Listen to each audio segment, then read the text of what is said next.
Welcome back to your own YouTube channel, Mathematics with Hunar. So here, today we are going to do the question 5th and 6th of exercise 8.1.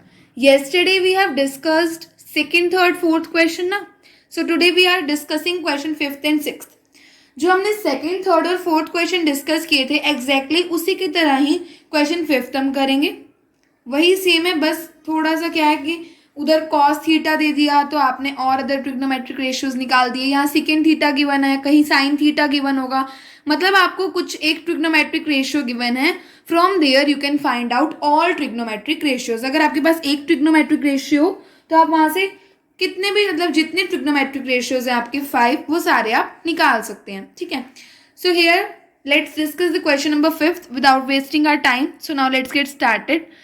Given that secant theta is 13/12 and you have to find out all other trigonometric ratios. What is secant theta? It is h by p, that is hypotenuse by base. Firstly you have to draw a right angle triangle. Name दे दिया हमने इसको A B C. Base है 12, हमने इसे late कर लिया, it is 12 के, and hypotenuse is 13, we let it as 13 के. And BC we have to find it. BC हमें निकालनी पड़ेगी और इसमें हमें सारे ट्रिग्नोमेट्रिक रेशियोज निकालने हैं. Sine, cos, cotangent, cosecant, secant तो हमारे पास है ही, और tangent. Without theta they are nothing. कि एंगल ही नहीं है तो इनका कोई मतलब ही नहीं है. एंगल्स के बिना आप इन्हें नहीं लिख सकते. ठीक है. सो पाइथागोरस थ्योरम से हम BC फाइंड आउट करेंगे, that is under the root AC square minus AB square. 13 के स्क्वायर होता है आपका 169 के स्क्वायर एंड दैट इज 144 के स्क्वायर. अंडर रूट 25 के स्क्वायर, के बाहर आ गया, 25 अंडर रूट का 5 आ गया. सो BC विल बी और 5 के. AB और AC को हम लेट करके चलेंगे और BC निकाल लेंगे. ठीक है. यहाँ पे हम K लेट क्यों कर रहे हैं? मैंने पहले भी आपको बताया था कि सपोज यहाँ कुछ होता K वैल्यू, मान लो यही है 13/12. सपोज ये आपका होता 13 to 26 बाय में 24. सो यू कैन कट, आप इसे डिवाइड कर सकते हैं 2 की टेबल पर. हम इसलिए के लेट करते हैं. ठीक है. डायरेक्टली अब देखो, जैसे आपके MCQs क्वेश्चंस आने हैं तो आपको ऐसे एक एक स्टेप करने की जरूरत नहीं है. उस केस में आप डायरेक्टली क्या कर सकते हो, फटाफट से सेकेंड थीटा गिवन है, आपको पता होना चाहिए कि 13, 12 और 5 का पेयर होता है, तो 5 होगा हमारा परपेंडिकुलर और फटाफट से जो ट्रिग्नोमेट्रिक रेशियो रहेगा निकाल दो. हम ऑब्जेक्टिव क्वेश्चंस जो आपके आने हैं टर्म 1 में उसकी प्रैक्टिस करेंगे आफ्टर डूइंग आवर सिलेबस. ठीक है. टिल देन आपको भी सिलेबस ही कंप्लीट करना पड़ेगा पहले, तो फिर हम जब ये चैप्टर हमारा कंप्लीट हो जाएगा हम इसकी वीडियो भी करेंगे. ऑब्जेक्टिव क्वेश्चंस प्रैक्टिस करेंगे हम इस चैप्टर के. ठीक है. बहुत सारे बन सकते हैं, आगे एंगल्स की वीडियो आएंगी, उनसे भी काफ़ी सारे आपके क्वेश्चंस बनेंगे. सो हम सभी को प्रैक्टिस करेंगे. बस आपको थोड़ा सा क्या करना है, पेशेंस रखना है, थोड़ा सा आपको टाइम देना है कि धीरे धीरे ही हो पाती है हर चीज़. ठीक है. सो अब देखते हैं साइन थीटा.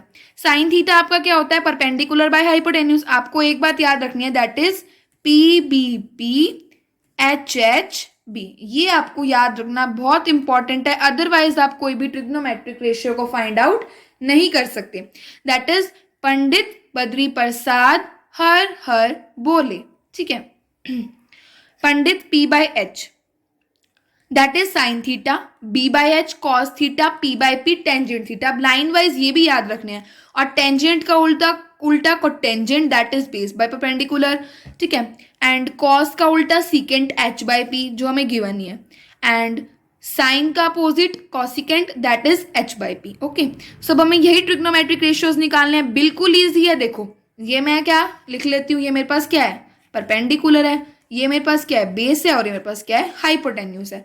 फटाफट से करते जाओ. साइन थीटा क्या है भाई, P/H है, P लिखो, H लिखो, K से K गया, 5/13 इज अ ट्रिग्नोमेट्रिक रेशियो.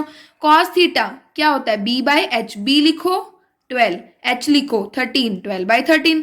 या डायरेक्टली आप सीकेंड थीटा से इसका रेसिप्रोकल कर दो, 12/13 का, सॉरी 13/12 का 12/13, या आप डायरेक्टली कर सकते हो. टेंजेंट थीटा देखो भाई क्या होता है, P/B. P/B होता है, P क्या है भाई 5K एंड B क्या है 12K. K से K कैंसिल, 5/12. अदर मेथड क्या है, आप टेंजेंट थीटा को फाइंड आउट कर सकते हो, that is sine theta by cos theta. इससे भी आप फाइंड आउट कर सकते हो टेंजेंट थीटा को. साइन थीटा अब क्या है यहाँ पर 5/13 बाय ये क्या है आपके पास 12/13, 13 से 13 गया, दैट विल बी 5/12. तो ये मेथड भी है. कॉसिकेंट थीटा डायरेक्टली लिख दो, अपोजिट है h/p होता है 13/5, कोटेंजेंट इसका अपोजिट है दैट इज 12/5। चाहे आप निकाल लो कॉसिकेंट थीटा है 13 के बाय 5 के से के गया, या सीधा आप लिख दो साइन का अपोजिट, ठीक है। सो ये आपके ट्रिग्नोमेट्रिक रेशियोज निकालने थे। आपको यहाँ कुछ भी गिवन हो सकता है, मान लो मैंने साइन थीटा दे दिया, क्वेश्चन चेंज नहीं हुआ, मेथड तो वही रहा ना, बस आपको चेंज करके दे दिया, आप सारे ट्रिग्नोमेट्रिक रेशियोज निकाल दे, क्लियर होगी ना बात। बट सारे अलग आएंगे क्योंकि यहाँ सेकेंड थीटा है मेरे पास h/b, यही मैं इसको अगर आपका साइन कर देती तो ये पॉसिबल नहीं था क्योंकि p/h होता है, h तो हमेशा ग्रेटर होता है, तो यहाँ तो मैं इसको क्या कर देती, कॉसिकेंट कर देती। कॉसिकेंट पॉसिबल है, p/h/p होता है हमारा कॉसिकेंट, ठीक है। तो हाइपोटेन्यूज 13 और परपेंडिकुलर 12, तो आपके सारे अलग आते ट्रिग्नोमेट्रिक रेशियोज, ठीक है। सो नाउ क्वेश्चन नंबर 6, आई होप कि क्वेश्चन नंबर 5 क्लियर होगा, बिल्कुल इजी था, जैसे पहले आपको और क्वेश्चंस कराए हैं सेम एग्जैक्टली वही था।